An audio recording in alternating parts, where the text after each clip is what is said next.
That story is one of the most attractive stories about Christ and his birth, and this is the day that we look at that.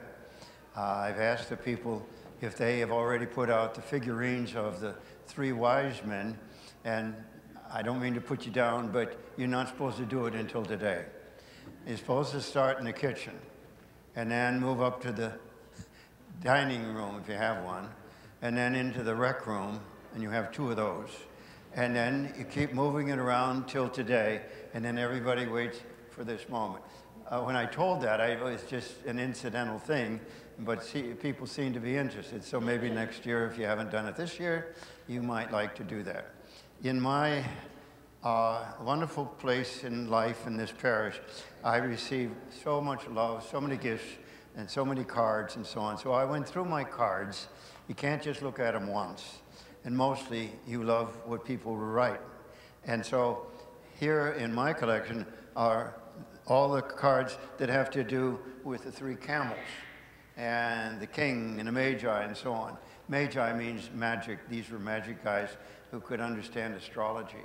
And so it's wonderful to hold on to these and read them and be grateful for the message they bring and the way people are so good and generous and wonderful. I can't thank you enough for all you've done for me and for your people. I hope they're all happier because of you. I did find out also that there's a place for these cards, and it's out at St. Jude's Ranch for Children. And actually, I have thousands of cards because I just can't get rid of them. And you seldom go back and read them. But anyway, I found out where they could be recycled.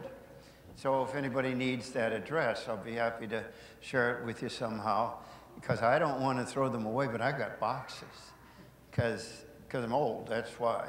And so I just was so happy the other day to find that, where I could send them and then they recycle them. Somebody over the donuts said, well, why don't you just cut out this part and then they won't read all the notes. Well, I don't know what I'm going to do, but I am going to recycle them and make some money for the kids. One of the cards that I got has the three camels, and on it, it has, it has three women. And the one woman says, well, if it isn't Joseph and Mary, and you know how you write stuff on the back of your car? And on the back of the, on the camel's rear end, it says, our son is an honor student. And the next one says, our son is a med student. And then the third one says, our son is God. It all rings true, doesn't it? You know, my son, my son. So Mary and Joseph could brag the most, I suppose. You are always so wonderful at this Mass. I'm always a little hesitant about the jokes and the others because, the conservatives come at 8:30, you know that. And then as the day goes on, more liberal, more wild people. You should be here. You should be here at 5. Oh. So anyway, here's the joke of the day. You know, when you have dental and medical appointments, because we're not very reliable, it's interesting that they feel it's okay to spend all that money to remind us of our appointments. It's come to that we aren't that responsible. They have to call us up. So anyway, this is such a call. I called a patient to confirm an appointment with the doctor that I worked for, and her husband answered. Hello, may I speak with Anna? Who? He said. Anna. Santa? No, Anna. Who is this? This is the doctor's office calling for Anna. Who? The doctor's office calling for Anna. Oh, Anna, he said. You better talk to me. Anna's hard of hearing. We never want to admit that we're growing old, and I'm sure one of them. So anyway, this is a great day, and it's a time, a season for giving. And so it doesn't matter what the meaning is. These three men, whoever they were, came and gave gifts to God, gave gifts to Christ. God is hard to buy for, I think, but it's okay. We have plenty to give him in return for what he has given us, his own son. So I was thinking, what would be the best gift that I might give the people here on this weekend? And this comes from God to me, to you. So as I look out at you, really, there's sometimes I wonder again how I can do what I'm called to do here. It's sometimes very overwhelming, because I just, you know, you're all so individual and you come with different needs. Here's a little description of who you are. Some of you are young. Some of you are old. Some of you are arthritic, like me.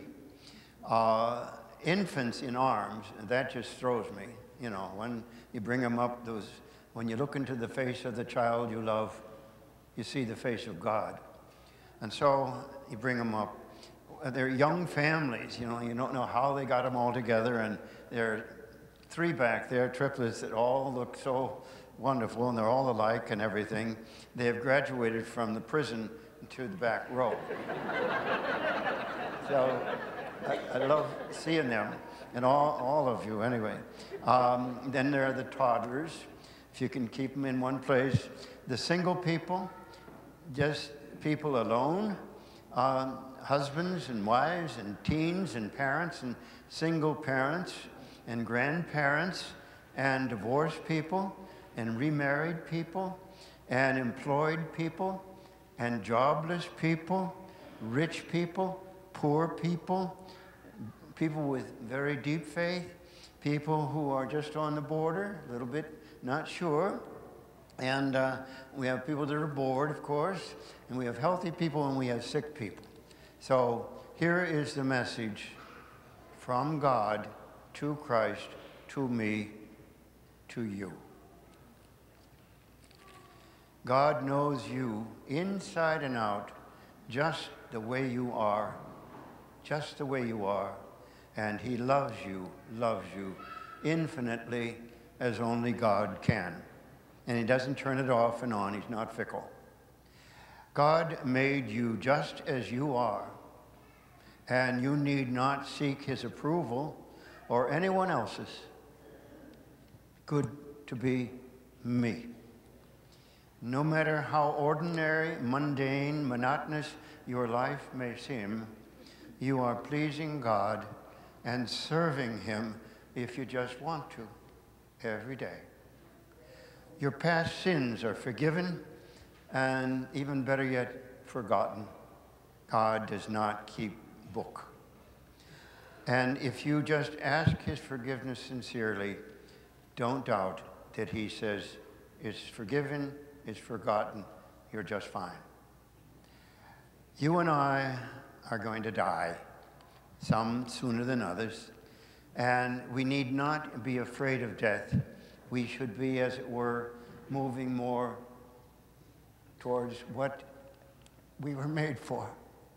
Our hearts were made for thee, O Lord, and they will not rest until they rest in thee. And so if we have been trained to be afraid and so on, and I certainly was, I help myself by helping you not to be afraid of death. And so it is nothing to fear.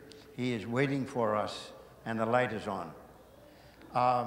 Death is that door that you have to open. It's a key to eternal happiness. You will have all the happiness that you can't have here. You will have eternal life. You don't have to worry that it's going to come to an end. It is, you will be immortal. And so every day we try to make the most of it. Because of these wonderful gifts doesn't mean we take advantage of God and say, oh, I don't have to do anything. No, I want to be worthy of that kind of love. I'm not earning heaven, but I want to get in on God's plan for the world, for the human race, for those three men visiting Jesus a long time ago. And so, you know the phrase, you find it on your coffee cup, carpe diem, seize the day. We have to get started every morning, you know. It's not easy, but we talk to ourselves, take the coffee, you know, say our prayers, talk to God and say, I'm going to seize this day. I'm going to make the most of it. It can be, it certainly is, the first day of the rest of my life, and it could also be my last day. So make the most of every day. And it doesn't matter so much about those resolutions. Just give it your best day by day. And Happy New Year to each one of you.